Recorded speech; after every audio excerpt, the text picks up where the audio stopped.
Assalamualaikum warahmatullahi wabarakatuh. Selamat pagi anak-anakku semuanya. Alhamdulillah kita selalu diberi Allah kesehatan. Pada kesempatan pagi ini anak-anak semuanya, Bu Ika mau melanjutkan materi bab 1 yang kemarin. Kita membahas tentang pertumbuhan dan pembangunan ekonomi. Anak-anakku semuanya bisa melihat pada slide berikut ini. Kita memulai dengan definisi pembangunan dan pertumbuhan ekonomi. Pembangunan ekonomi itu merupakan sebuah proses. Berarti kalau sebuah proses ini adalah dinamis berkelanjutan. Dengan tujuan apa anak-anakku semuanya?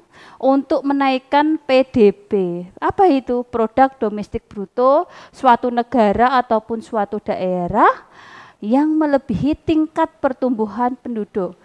Kalian garis bawahi melebihi tingkat pertumbuhan penduduk. Sementara pertumbuhan ekonomi itu merupakan suatu kondisi yang menggambarkan terjadinya peningkatan produk domestik bruto, tapi tanpa memandang peningkatan jumlah penduduk lebih besar ataupun lebih kecil. Kemudian yang kedua anak-anakku semua, pada bab ini faktor-faktor yang mempengaruhi pertumbuhan ekonomi. Ada beberapa faktor. Yang pertama faktor ekonominya dulu ya, Bu Ika bahas. Yang pertama sumber daya alam. Kemudian yang kedua sumber daya manusianya. Sumber daya alam, sumber daya manusia mempengaruhi tingkat pertumbuhan ekonomi. Kemudian yang ketiga yaitu sumber daya modal.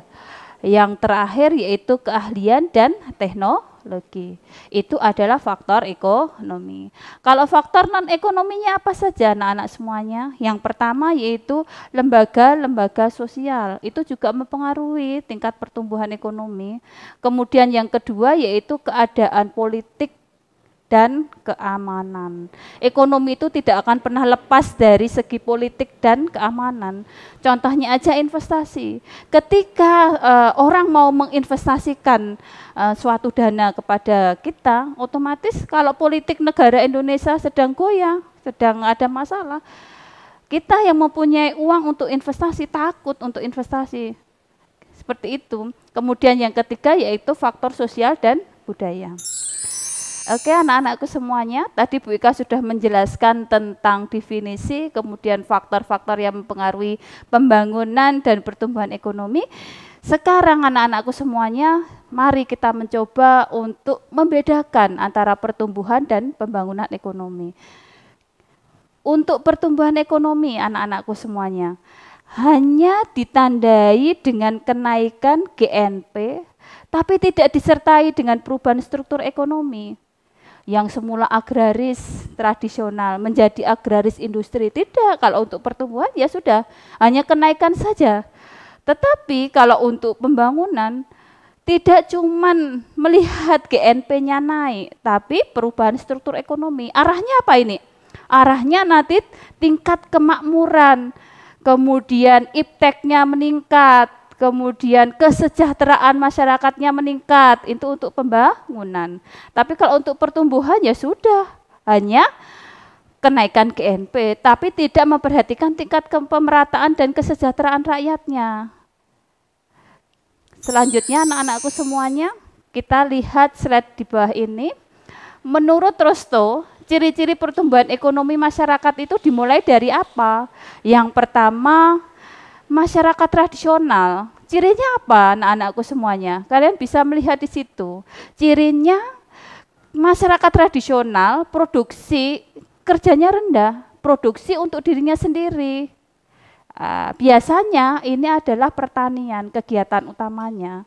Kemudian yang kedua masyarakat prakondisi transisi. Ditandai oleh apa? Peralihan dari masyarakat primitif ke kapitalis pramonopoli. Kemudian yang ketiga yaitu masa revolusi industri. Pada masa ini ditandai dengan adanya apa? Masa transisi, terjadi revolusi industri. Kemudian yang keempat, masa kematangan ditandai oleh industri modern, sudah menggunakan teknologi, sudah menggunakan iptek. Kemudian yang terakhir, masa konsumsi tinggi. Ciri-cirinya apa anak-anakku semuanya? Kehidupan masyarakat, konsumsi tinggi, masyarakat yang sudah mencerminkan tingkat kemakmuran. Kemudian selanjutnya, indikator keberhasilan pembangunan ekonomi. Bisa dikatakan berhasil dalam membangun suatu negara apabila 3 indikator ini dapat terpenuhi. Yang pertama dari segi moneter. Moneter itu apa? Yang kita lihat pendapatan per kapitanya bagus, kemudian kesejahteraannya tinggi, kan seperti itu. Kemudian non moneter dari segi sosialnya, dari segi indeks kualitas hidupnya. Kalau masih banyak orang-orang dengan indeks kualitas rendah, kualitas hidupnya rendah, berarti negara tersebut belum dikatakan negara yang sedang membangun. Kemudian yang ketiga yaitu indikatornya campuran. Nah, kalian bisa melihat di situ.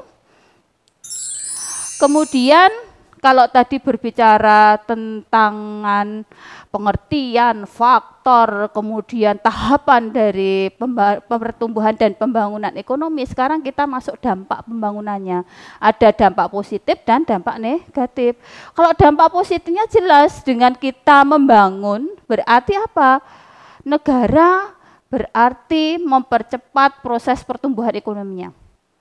Terciptanya lapangan pekerjaan yang stabil, nggak ada PHK, mestinya seperti itu.